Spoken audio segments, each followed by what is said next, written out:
લોકસભા ચૂંટણીના પડઘમ વાગી ગયા છે અને તારીખોની જાહેરાત પણ હવે ટૂંક સમયમાં થઈ જવાની છે. પરંતુ એવા સમયે કેટલીક એવી સીટો પણ છે ગુજરાતમાં. ભલે ગુજરાતમાં છેલ્લા 2 ટર્મથી બીજેપી 26માંથી 26 બેઠક જીતતી આવતી હોય, પરંતુ આ વખતે તેમ છતાં પણ બીજેપીનું ટેન્શન વધારે તેવી પણ કેટલીક સીટો છે અને તેમાંથી 3 સીટની આપણે વાત કરવાના છે. કઈ એ સીટ છે અને ત્યાં કયા સમીકરણ કામ કરી રહ્યા છે, બીજેપી કેમ થોડીક અત્યારે ખચકાઈ રહી છે અથવા તો ચિંતામાં છે, તે અંગે આપણે વાત કરીએ. અને તેમાંથી જ પહેલી બેઠક વિશે આપણે વાત કરીએ તો આ બેઠક છે પાટણ લોકસભા બેઠક.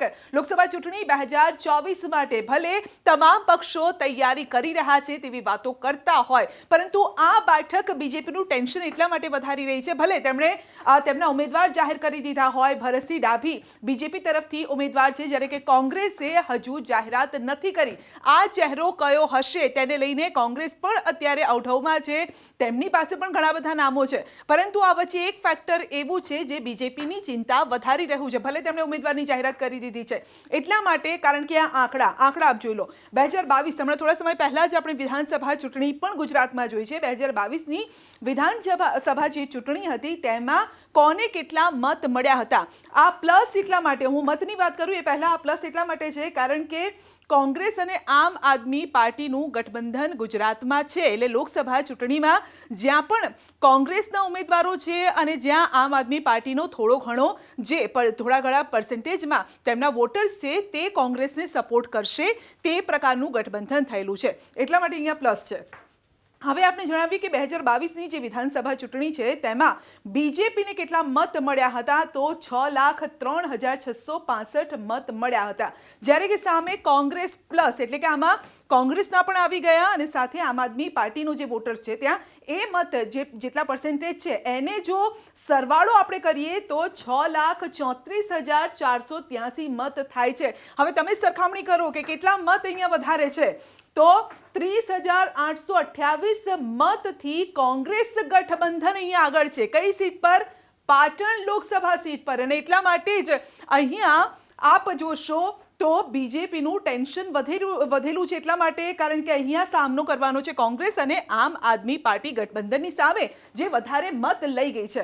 હવે આપણે વાત કરીશું જે સૌથી ચર્ચિત આ વખતની અત્યાર સુધીના જે નામો જાહેર થયા છે તેમાં સૌથી ચર્ચિત બેઠક હોય તો તે છે પોરબંદરની આ બેઠક. કોસ્ટલ એરિયા છે, ઘણા બધા પ્રશ્નો છે અને એની વચ્ચે પ્રશ્નોની વચ્ચે એટલે કે જનતાના પ્રશ્નોની વચ્ચે પણ બીજેપીના પણ કેટલાક પ્રશ્નો છે અને કોંગ્રેસના પણ કેટલાક જે છે એ પ્રશ્નો છે. તેમાં સૌથી આ જે ચહેરો છે, કારણ કે આ જે ચહેરો છે સૌથી વધારે, કારણ કે આરોગ્ય મંત્રી તરીકે તેઓએ કામ કર્યું છે સેન્ટરમાં અને આ સાથે મનસુખ માંડવિયા બીજેપી તરફથી ચહેરો છે, જ્યારે કે લલિત વસોયા છે કોંગ્રેસ તરફથી આ ઉમેદવાર છે, ગઈ વખતે પણ ઉભા રહ્યા હતા અને આ સાથે તેમણે મત પણ મેળવ્યા હતા. પરંતુ આ બેઠકની જો વાત કરીએ તો સૌથી વધારે ટેન્શન બીજેપીનું એટલા માટે વધેલું હતું કારણ કે અહીંયા માણાવદર જે વિધાનસભાની બેઠક છે તે પણ આવે છે, કાંથલની બેઠક છે તે પણ આવે છે. આ એવો વિસ્તાર છે જ્યાં સૌથી વધારે ટેન્શન બીજેપીનું હતું અને માટે જ અર્જુન મોઢવાડિયા જે પોરબંદરથી ધારાસભ્ય હતા તેઓ હવે એટલે કે કોંગ્રેસના ધારાસભ્ય હતા તે હવે બીજેપીમાં આવી ગયા છે.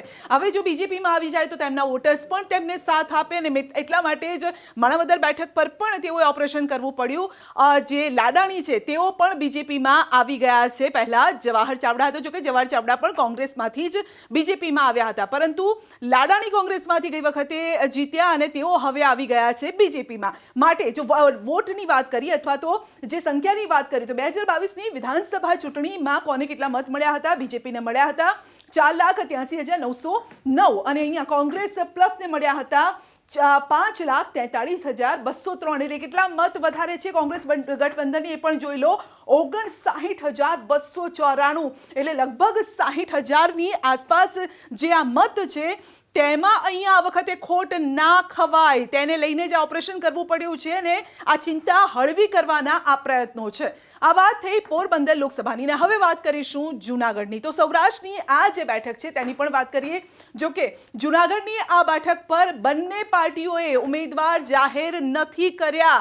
હજુ પણ તે લોકો વિચારી રહ્યા છે, ભલે બે લિસ્ટ બહાર આવી ગયા હોય તેમ છતાં પણ તે લોકો વિચારી રહ્યા છે કે કોને ઉમેદવાર જાહેર કરીએ. એટલા માટે કારણ કે 2022ની જે વિધાનસભા ચૂંટણી ગઈ છે તેમાં જે બંને પાર્ટીને મત મળ્યા હતા, બીજેપીને 5,15,998 મત મળ્યા, જ્યારે કે કોંગ્રેસ પ્લસને 5,49,150 મત મળ્યા હતા. એટલે કે અહીંયા પણ કોંગ્રેસ પ્લસ જે ગઠબંધન છે તે આગળ છે. કેટલા મતોથી? તો 33,000થી વધુ મતોથી તેઓ આગળ છે. ને એટલા માટે જ હવે બંને પાર્ટી ફૂંકીને કદમ આગળ વધારી રહી છે. બીજેપી હોય કે પછી કોંગ્રેસ હોય, તેઓ અત્યારે કહેવાય છે ને કે દૂધનો દાજ્યો પણ છાશ ફૂંકીને પીવે. અને કેવી જ પરિસ્થિતિ કે અત્યારે આ ત્રણ જે બેઠકો છે તેના પર બીજેપીની છે.